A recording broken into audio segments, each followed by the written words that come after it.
یہ بات میری دھیان سے سننا،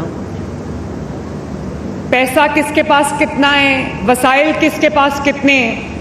یہ ہمارے اختیار میں نہیں، لیکن ایجوکیشن از دا بگیسٹ ایکولائزر۔ جب آپ تعلیم حاصل کر کے کسی مقام پر پہنچ جاتے ہیں تو اس کے بعد آپ اپنی زندگی، اپنی فیملی کی زندگی، اپنے ماں باپ کی زندگی میں جو بہتری لے کر آتے ہیں وہ آپ کو ایکولائز کر دیتی ہے، اس میں کوئی پھر امیر غریب کا فرق مٹ جاتا ہے۔ تو میرے پاس پنجاب کے اندر 50,000 سکولز ہیں، کروڑوں بچے میرے پاس پڑھتے ہیں۔ تو اگر میں چپ کر کے بیٹھ جاؤں اور میں کہوں چلو سکول چل رہے ہیں، کہیں اچھے سے چل رہے ہیں کہیں نہیں چل رہے، سرکاری اسکولوں میں آپ کو پتہ ہے کہ روایتاً کس طرح کی تعلیم ہوتی ہے،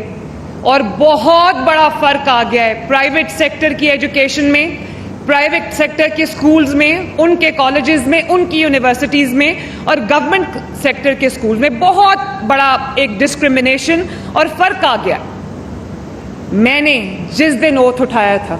میں نے یہ تہیہ کیا تھا کہ انشاءاللہ تعالی میں یہ فرق مٹا کے رہوں گی، اور اس ایک سال میں، صرف ایک سال کے اندر، یہ جو آپ کا ایجوکیشن منسٹر ہے رانا سکندر حیات، اس نے جتنی محنت کی ہے، آپ دیکھو ایک سال کے اندر ہونہار اسکالرشپس، 80,000 وہ بچے جن کو شاید اسکالرشپ نہ ملتے، وہ بچے تعلیم سے محروم رہ جاتے، وہ شائننگ سٹارز، برائٹ بچے، بریلینٹ بچے شاید تعلیم سے محروم رہ جاتے کیونکہ ان کے پاس وسائل نہیں ہیں، کسی کی ماں نہیں ہے، کسی کا باپ نہیں ہے، کسی کے پاس سب کچھ بک گیا ہے، باپ جو ہے وہ ان کی فیس دینے کے قابل نہیں ہے۔ ان بچوں کو جب اسکالرشپس ملیں، ڈیزرونگ بچوں کو اسکالرشپس ملیں،